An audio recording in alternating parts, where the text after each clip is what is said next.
Here's a little thought for the day, and I am again reading from the Life and Teachings of the Masters of the Far East, and it is by Baird Spalding, Spalding, and this is volume 1, page 12. And this is Baird who is doing the writing here. He says, every day during this time, I had lessons with Emil. He would suddenly appear in my room, even if I had taken special care to lock the door before retiring. At first, his appearance at will disturbed me, but I soon saw that he took it for granted that I understood. I became accustomed to his ways and left my door open so that he could come and go as he pleased. This confidence seemed to please him. I could not understand all his teachings, and I could not accept them fully, nor was I able, with all I saw in the East, to fully accept at the time. It required years of meditation to bring the realization of the deep spiritual meaning of these people's lives. And he's talking about the masters, their lives. He says, their work is accomplished without ostentation and in perfect childlike simplicity. They know the power of love to protect them, and they cultivate it. Shall I read that again? They know the power of love to protect them, and they cultivate it until all nature is in love with them and befriends them. Thousands of the common people are killed annually by serpents and wild animals, yet these masters have so brought forth the power of love in themselves that serpents and wild animals do not injure them. They live at times in the wildest jungles and sometimes lay their bodies down before a village to protect it from the ravages of wild animals. And no harm befalls the village or themselves.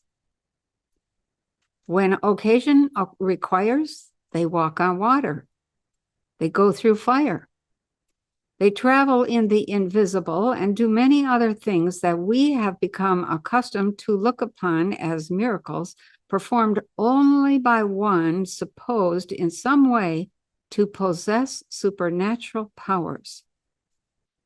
There's a striking resemblance between the life and teaching of Jesus of Nazareth and those of these masters as exemplified in their daily life.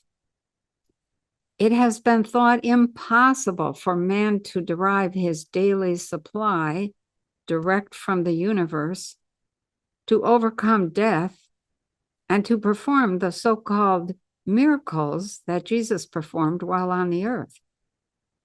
The masters, however, prove that all these are their daily lives. They supply everything needed for their daily wants direct from the universe, including food, clothing, and money. They have so far overcome death that many of them now living are over 500 years of age, as was conclusively proved by their records. There are comparatively few of these masters in India.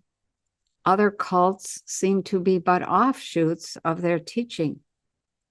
They realize their number is limited and that only a few scholars can come to them. In the invisible, however, they can reach almost unlimited numbers. And it seems to be the greater work of their lives to reach out into that invisible and help all those who are receptive to their teachings. The teaching of Emil laid the foundation for the work which we were to take up years later in our third expedition to these countries, during which time we lived with the masters continuously for 3.5 years, traveled with them, and observed their daily lives, and their work throughout the Far East.